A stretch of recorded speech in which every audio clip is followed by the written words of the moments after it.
So it is the first Sunday of a brand new year. It's a year filled with potential. It's a year filled with blessings of God as we look to Him and as we follow Him. And as we step into it, we're going to do it with a series we're calling Do the Opposite. And just to kick this off as we just kind of make our way into this, how many here are fans of an old show called Seinfeld? Anybody out there? Yeah, some of you are brave enough to admit it, right? And here, just give me a second. So Seinfeld is this sitcom that ran for 9 seasons throughout the 90s, which I know some of you weren't even really, paying attention, during the 90s, right? It was created by this comedian, Jerry Seinfeld, and it quickly became one of the most influential TV shows of all the history of television. In fact, it had episodes, and today you can catch it just about any time of day, all around the world as it's in syndication. Its final episode had over 76 million viewers locked into it. That was over 60% of all TV viewers of that particular evening locked into this show. And here are just a few examples and phrases of how this has impacted our culture. If you see this guy, for example, his famous catchline is, "No soup for you," right? Remember that? Okay. Here's another one. You probably heard that expression. Maybe you didn't know where it was from. Now you do, right? There's the creation of a new holiday. There is a Festivus for the rest of us. Yeah, some of you know this, right? Okay. And here's one video clip that really helps set up what we're looking at today. And so just have a look at this 3-minute clip.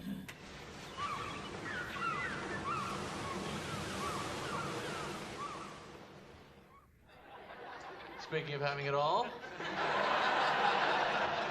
where were you?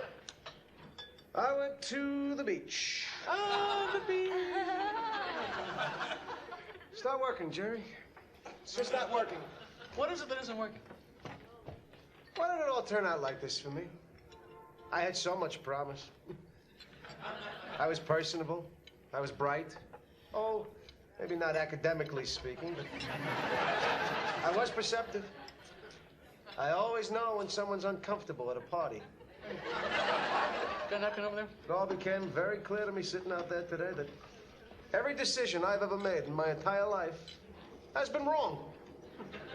My life is the complete opposite of everything I want it to be. Every instinct I have in every aspect of life, be it something to wear, something to eat, it's all been wrong. Everywhere. Tuna on toast, coleslaw, cup of coffee. Yeah. No, wait a minute. I always have tuna on toast.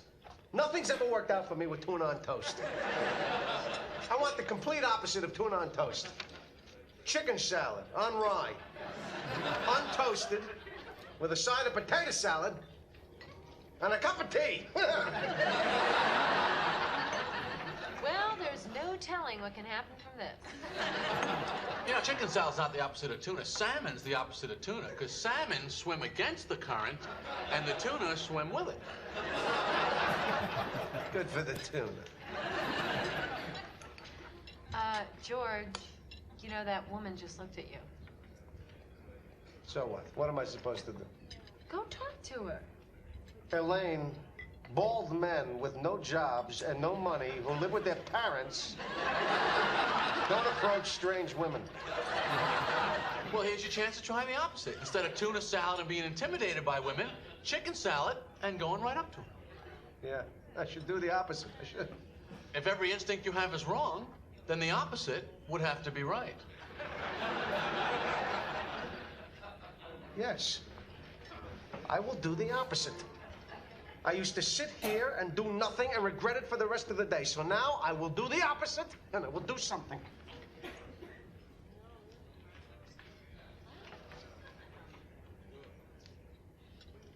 Excuse me, I couldn't help but notice that you were looking in my direction.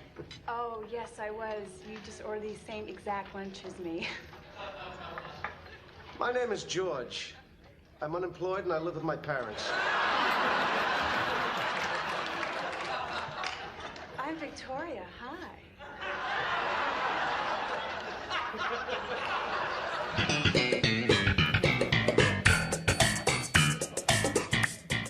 All right. So George believes that every natural instinct that he has is wrong, right? And so it's just that life is not turning out any way that he'd hoped and dreamed that it would. And so Jerry gives this bit of advice. If every instinct you have is wrong, then the opposite would have to be right. And so George replies, yes, I'll do the opposite. And so if I can steal from Seinfeld, and nobody's here really going to stop me from doing that, I don't think, right? This is the main gist of the series that we're jumping into this January as we stand at the beginning of a new year. And we look ahead. At the same time, we're looking back over 2019 and life to this point. If what you've been doing isn't working out for you, and if life isn't turning out as you hoped and dreamed it would, then maybe this year, maybe in 2020, it's time to do the opposite. And here's what I mean by that, because so much of following Jesus feels backwards to us. Right? His teachings, they just fly in the face of so much of what the world believes and what culture tells us we should practice. And a lot of times we get caught up in philosophies and patterns and the ways of the world around us because we're just saturated in this. This is the world that we live in. We're bombarded with all of this. And we struggle because life just isn't heading where we want it to go. And so here's what I just want to throw out there today. Just maybe Jesus is right. And just maybe sin in you and in me has warped us so much that every natural instinct we have is to do what is wrong, right? And just maybe doing the opposite and actually following Jesus will lead us to where we want to be. Yes. Traveling with me? Yes. All right. And so here's where we kind of often struggle because following Jesus is often difficult, at least on the front end. Okay, and so it doesn't always feel good at first, and we tend to like to take the easy route in life because easy feels good, but easy doesn't always get us where we want to be. And many times it's our choices of trying to do what's easy that end up creating problems for us later on that we weren't expecting to have to deal with. Okay, but following Jesus, even if it's difficult at first, I'm going to tell you, man, it always leads us to a better result. Every time. And so as we take time over the next several weeks, we're going to look at topics like today we're looking at faith, and we're also going to look at other things throughout the month like not missing the moment. We're going to look at relationships. We're going to look at our goals in life. We're going to look at what it means to really follow God. And as we do that, maybe it's time for you to stop doing what you've always done. And instead, let's follow Jesus. And I just want you to say this with me, to do the opposite. Okay? In fact, I just want you to just turn to the person next to you today and just tell him, let's follow Jesus and do the opposite. Can we do that? Let's follow Jesus and do the opposite. Okay. So to do this, we're going to look at a guy in the Bible named Saul, right, who was the first king of Israel, the first human king, I guess we should put it that way. And I'm not sure if this is what he looked like, but this is a marble statue that was created in his honor about 100 years ago. I'm sure that artist had no idea what he looked like, but we're just going to go with it. Okay, gives us something here. And Saul really is, if I could put it this way, he's a tragic figure when it comes to the Bible and the life and the nation of Israel. Because what we see most in Saul is this constant moving and fighting against God. But it wasn't always like that, right? In fact, God really gave Saul a good beginning. God appointed Saul, I should say, to be the first king. And so he picks this nobody from backwater Benjamin country. And Saul's life and really his calling to be the king of Israel is this amazing beginning. And so this is what we're told about Saul as I kind of catch you up into where we're jumping in today in 1 Samuel. We're actually going to jump into chapter 13, but let me start you all the way back with like chapters 9 and 10, okay? So Saul has this massive personal experience where God changes his heart and life. He's on this mission. He runs into a guy named Samuel. Samuel's like the Billy Graham of that day and age. I mean, he is God's man. And Samuel gives Saul these 3 signs to prove that he's had an encounter with God. And we're told that God's Holy Spirit came on Saul, that Saul was overwhelmed spiritually as these things unfold that day in his life, and he begins prophesying. That's a Hebrew word that means something like he is going holy roller crazy for God. It was this more charismatic than I think most of us in this room would probably be comfortable with, is what Saul was doing that day as he's prophesying, right? And it's just this overwhelming personal experience with God that just dramatically changed him. God also makes, the next thing we see, this public choosing of Saul very clear as they cast lots. It's this ancient practice where they would throw stones and God would answer them through these stones. And so it's how he would direct his people. We didn't really need to go into a whole lot more than that right now, but they had all of the tribes of Israel assemble, and the tribe of Benjamin, Saul's tribe, is chosen, and then his clan is chosen, and then out of the clan, his family is chosen, and finally Saul, by name, is chosen, and he's not even there. He's hiding behind the luggage of everybody who'd been traveling to get there. And so it's very clear that Saul is God's man. They bring him out, and they anoint him, and they make him king.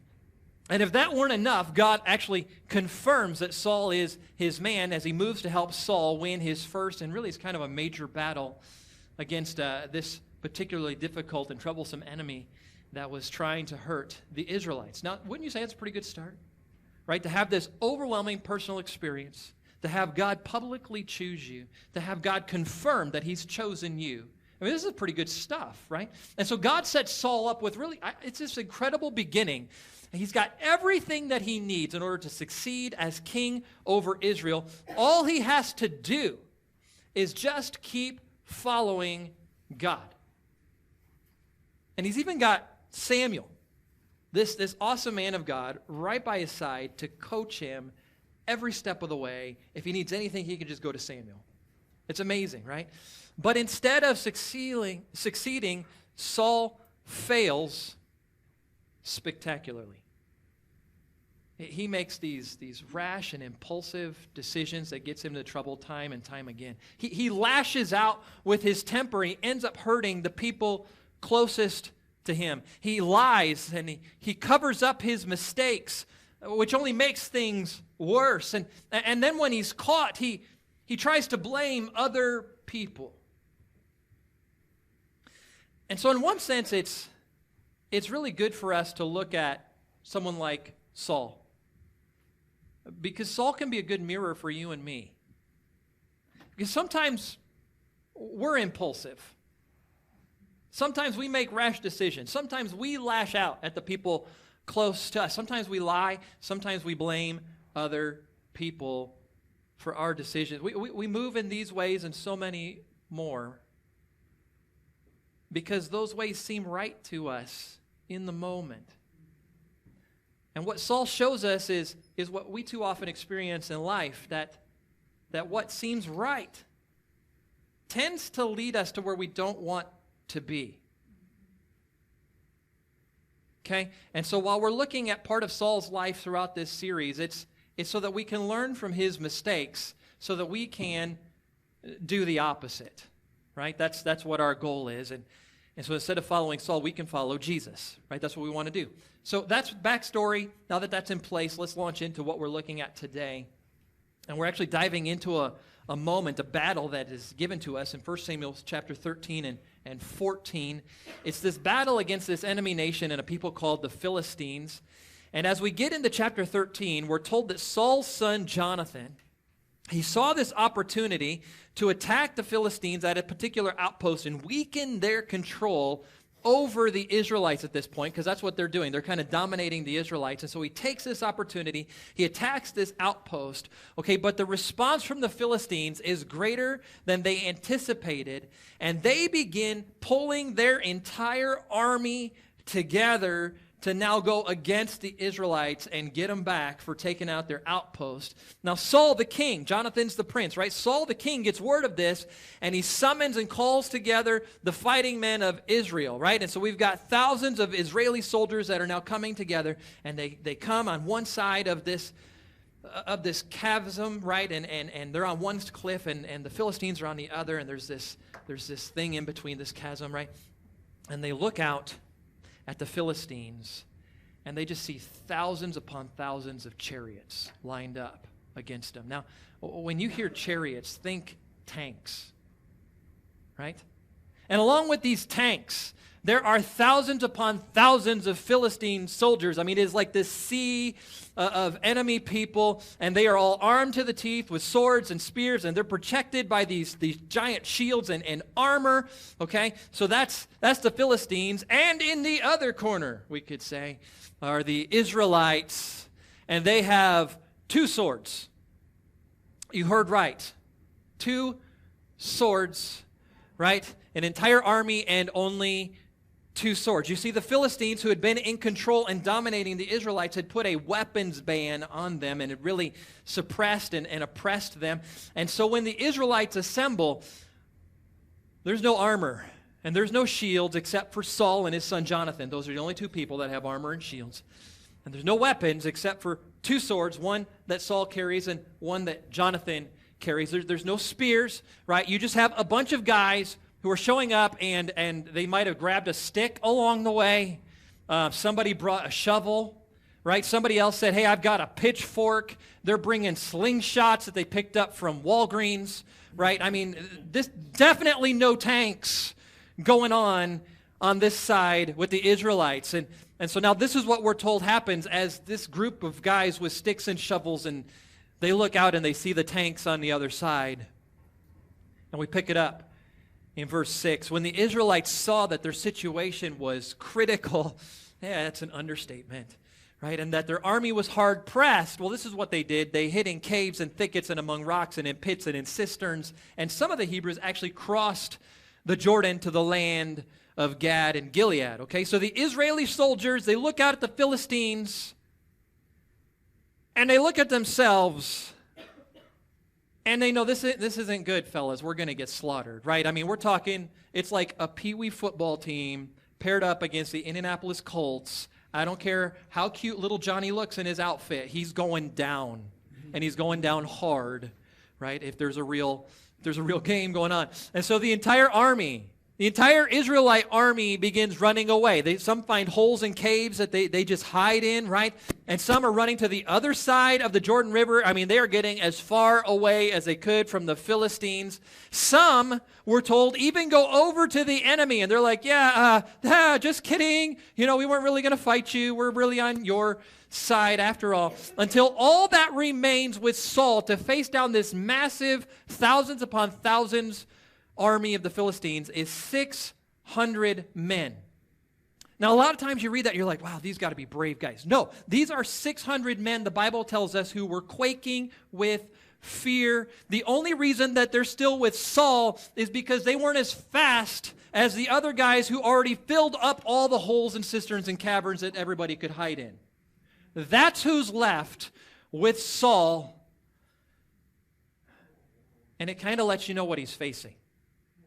I mean, this is overwhelming. It is intimidating, and he's unsure exactly what he should do. And now it's in this moment, if we could just pause that. Right? It's in this moment and in this situation that we now see a couple of different responses that take shape. So you have Saul, who moves in one way, and you have his son Jonathan, who does the opposite. Right? And one of the things they open up for us in this moment, we're going to look at a couple of different things over the next few weeks, but one of the things they open up for us is this deal that we call faith. Because on one side you have Saul, who engages in what I think we could call fake faith. And then on the other you've got Jonathan, who engages in what we would call real faith. And between the two of them we start to see the difference between the two, because sometimes we don't see it so clearly. But in this moment, we really get a good look. Okay, so let's get back into this. Let's open this moment up and see what God wants to show us. Okay, so Saul's army begins running away until all that are left are Saul and Jonathan and 600 other guys who couldn't find a hole fast enough to get away. And this is what we read beginning in verse 7. Now, if we pick it up. Saul remained at Gilgal, 5 miles away, and all the troops with him were quaking with fear. He waited 7 days, the time set by Samuel, this great prophet. But Samuel did not come to Gilgal. And Saul's men, well, they began to scatter. And so he said, well, bring to me the burnt offering and the fellowship offerings. And Saul offered up the burnt offerings just as he'd finished making the offering, Samuel arrived. And Saul went out to greet him. What have you done?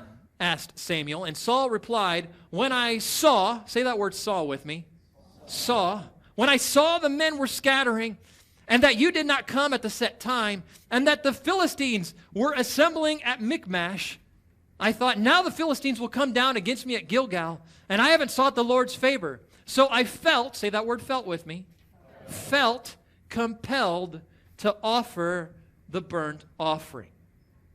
Saul saw, and Saul felt, and Saul reacted. And I think we get it. He saw his men scattering. He saw this vast army on the horizon assembling. And you know who he didn't see? He didn't see Samuel, God's man, the one that appointed him to be king, right? And so Saul begins to feel fear. And Saul feels insecurity. And Saul feels anxiety. And Saul begins to panic. And so he moved and he reacted out of what he saw and out of what he felt in what looks like a move of faith. He makes this offering to God. Okay, but when you look at this, you have to understand that it's not offering in the sense of something to worship God. It's more of an offering in the sense of trying to manipulate God. If I do this act and I can make God happy, then God will do what I want him to do. That's what Saul is doing in the moment.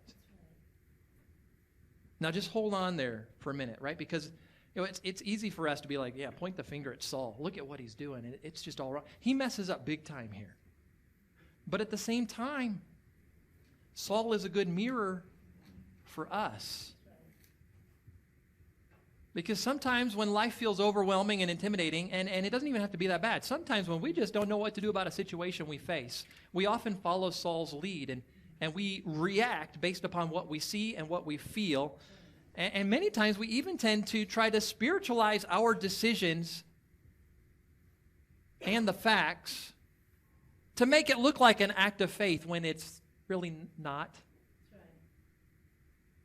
And we've all been there, or you've seen this, or maybe you've said this, right? I knew that this was the right decision because you know what? It felt right in the moment. This all made sense to me, and it looked like everything was moving this way, and I began to see how all of this was going to take shape, and so I made the move, or I bought the car, or I bought the house, or I took the job, or I went for this relationship, and like Saul, then we try to spiritualize our decision after the fact. It just felt right, so I knew that this decision had to be from God. This decision, this relationship has to be, because it felt so good. I saw all of these signs on TV, and there was this billboard, and I know that I kind of typed it into the search, but then these things came up, and I saw it on my internet browser. Right? I saw these signs, and so I knew that God was telling me to do this. And if it wasn't from God, then why wouldn't he have stopped me? I kept praying, God, if you could close the door, close the door. And God didn't close the door. He wouldn't have sent all of those signs even though I was looking for them. He wouldn't have made me feel good, and he wouldn't have made this feel right to me. Okay? We've all been there. We've all said those things. And while it looks like we're giving God an offering of praise and faith, that's not always the case. Because we've got this tendency to twist things and try to manipulate and justify our choices and our decisions in our favor. You with me? We're moving like Saul, but God tells us to do the opposite. You see, real faith is very different from what Saul shows us.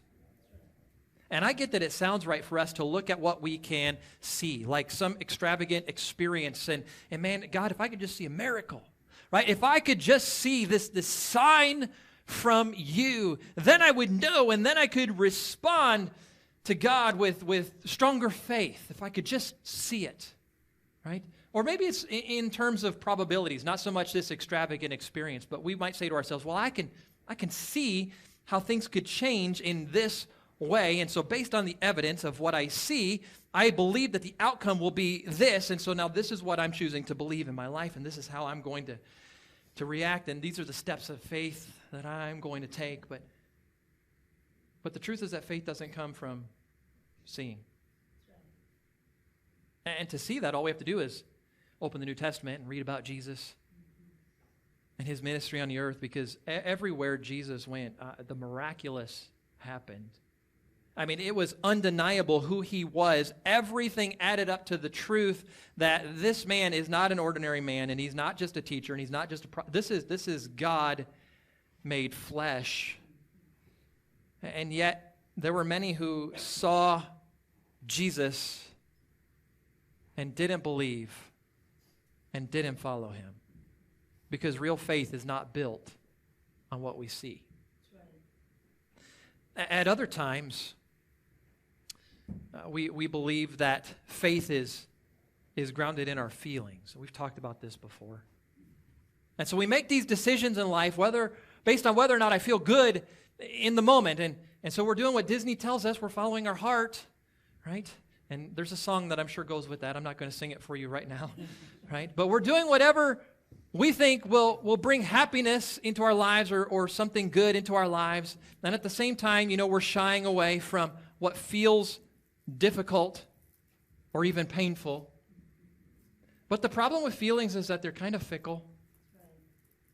You feel good one moment, and the next you might be really low. And maybe you're somewhere in between. And feelings just, they are what they are, man. Right? And they just change all the time. And if you allow yourself to be led by them, you're going to find yourself just kind of careening through life. And so one moment you're going to be over here, and the next you're just going to be back over here. Right? Because feelings are up one minute and down the next.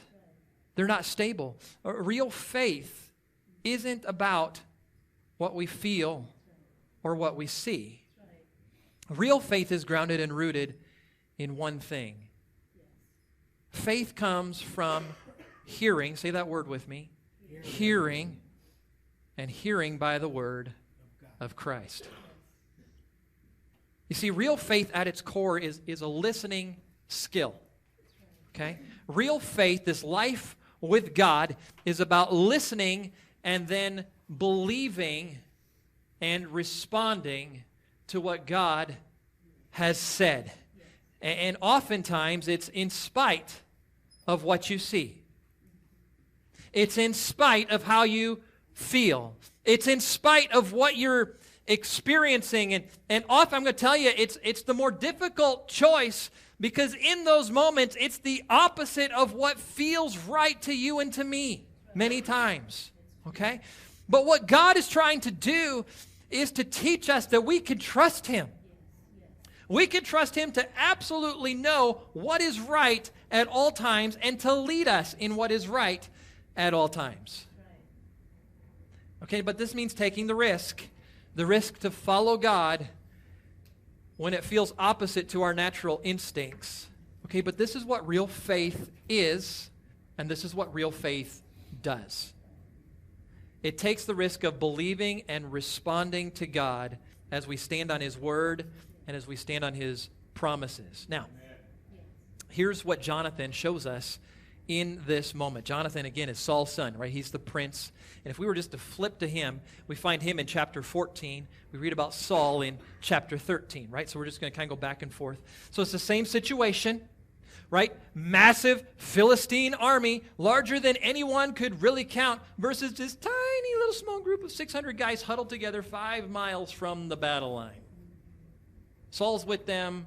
Okay, they're all just kind of wigging out, if I could put it that way.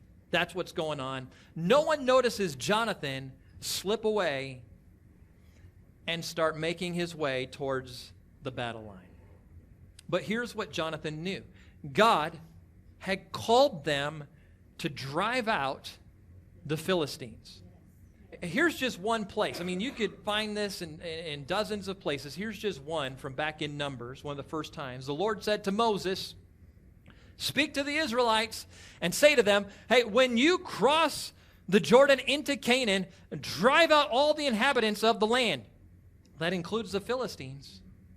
Destroy all of their carved images and their cast idols. Demolish all of their high places. All these places where they worship demons, you're going to tear them down. Okay, that's what God's saying.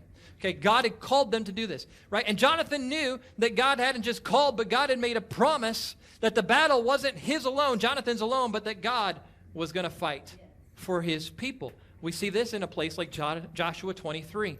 The Lord, your God himself, will push these people out for your sake, and he will drive them out before you, and you will take possession of their land as the Lord your God has promised you. Okay? So Jonathan does the opposite of his father.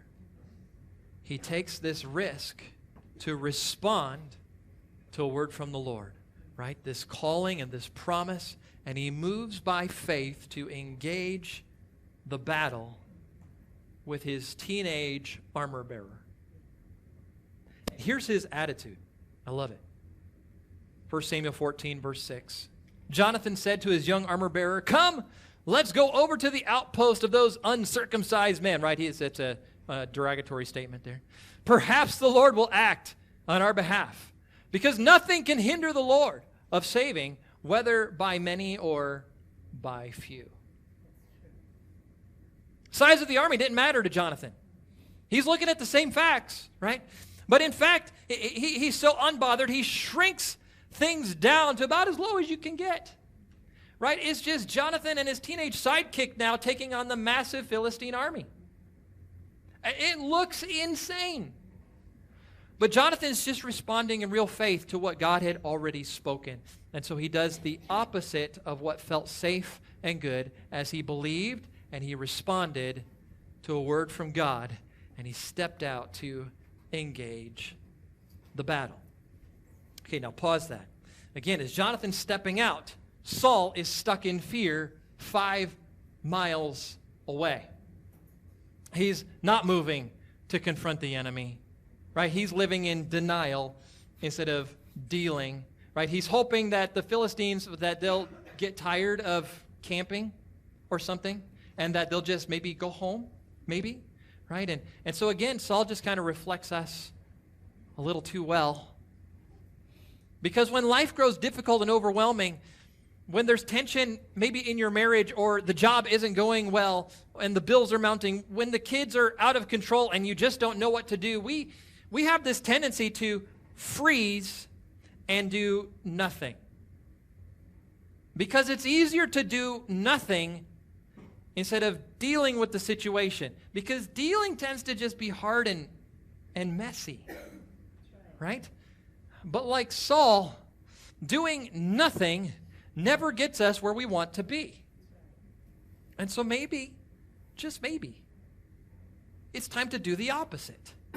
Because here's the truth God has spoken over your life and mine. Just a few promises that he's given to us today.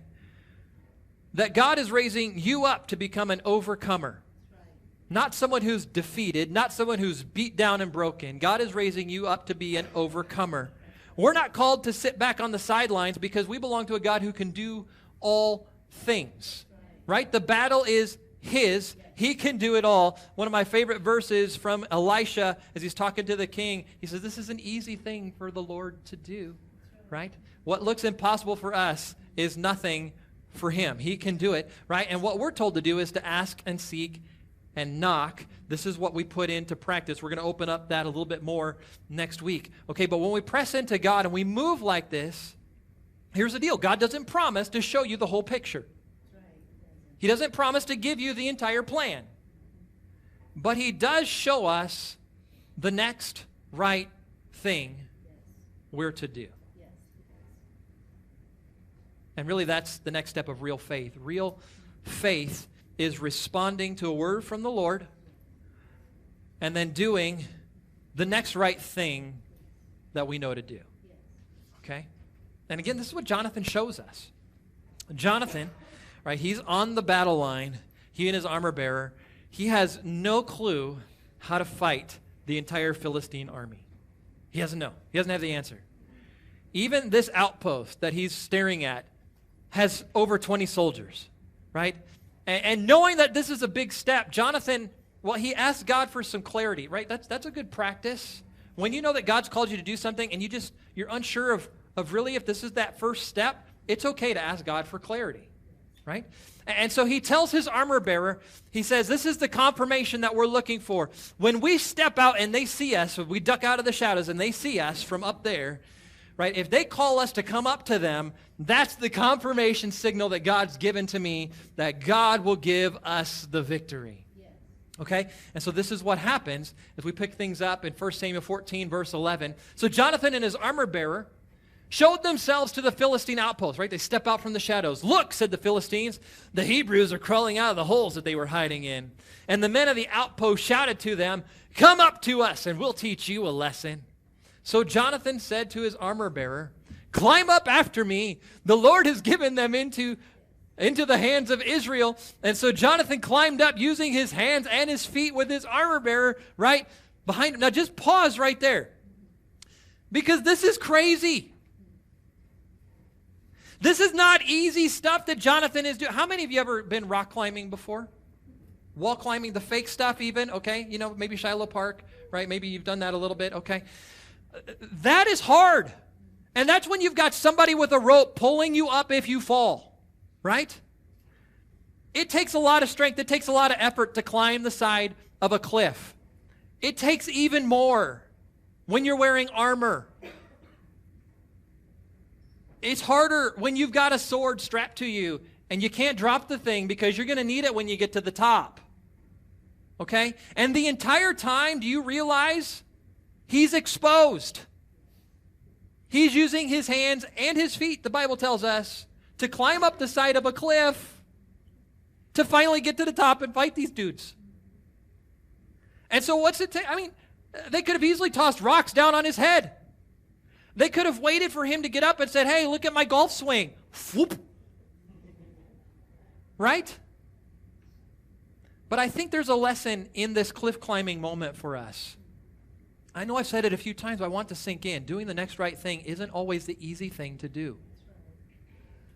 In fact, more often than not, it's difficult, at least in the beginning, right?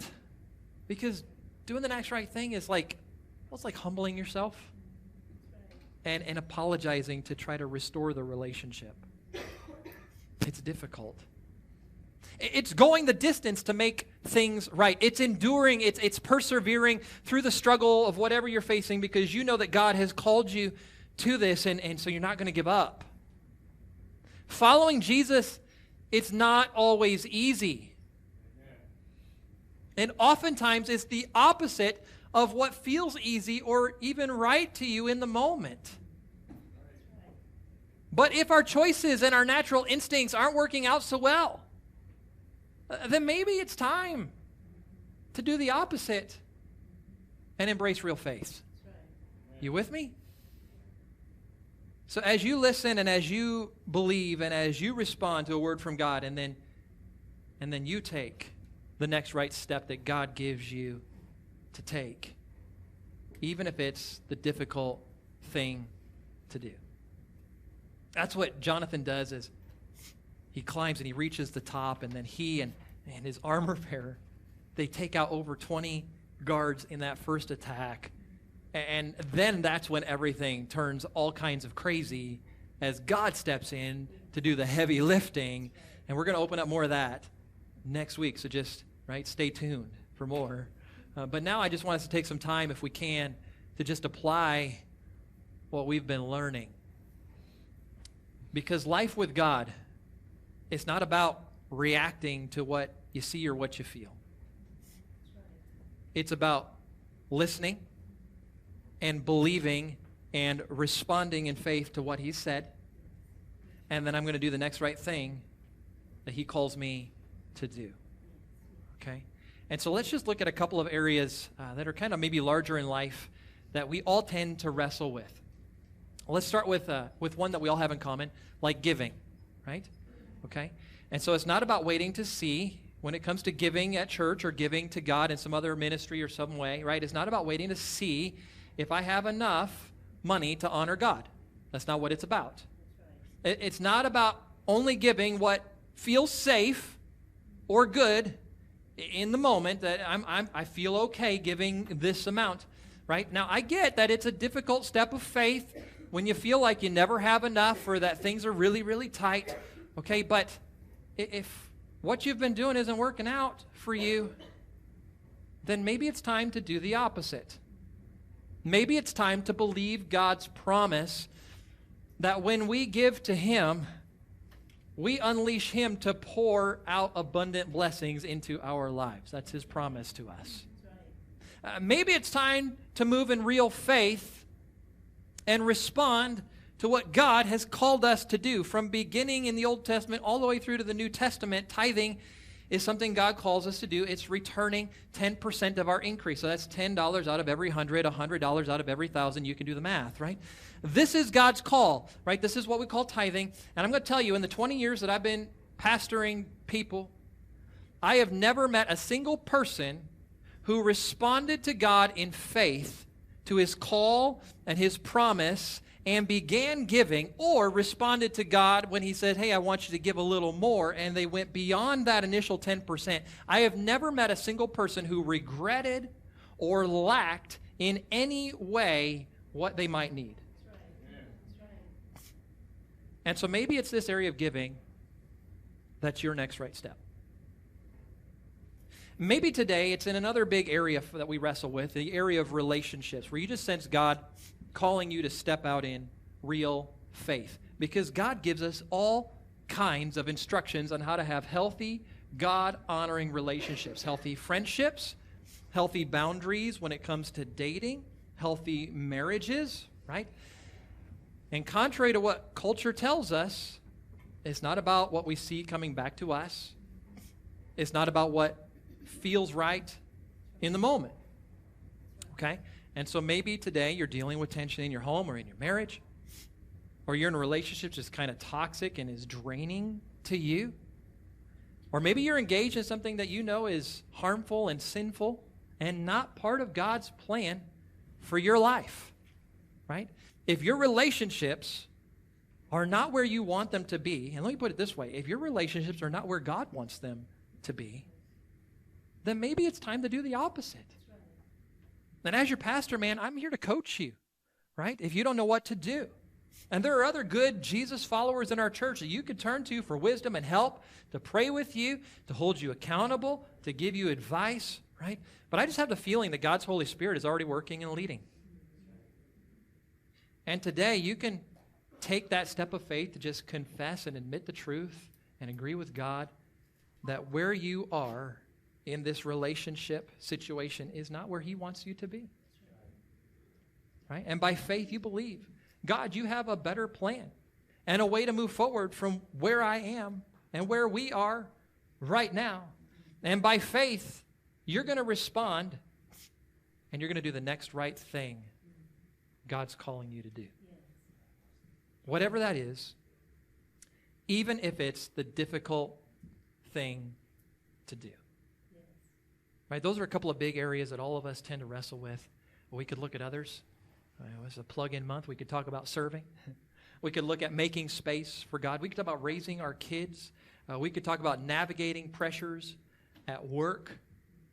Because in all of these areas of life and so many more, God has told us, He's spoken to us through His Word about how we're to live and what we're to do. And so if you're struggling today in some area of life, can I just encourage you on this first Sunday of a brand new year, would you consider doing the opposite? To just come to Jesus and let Him lead you as you begin this year by stepping out in real faith, believing and responding to God, and then doing the next right thing He calls you to do.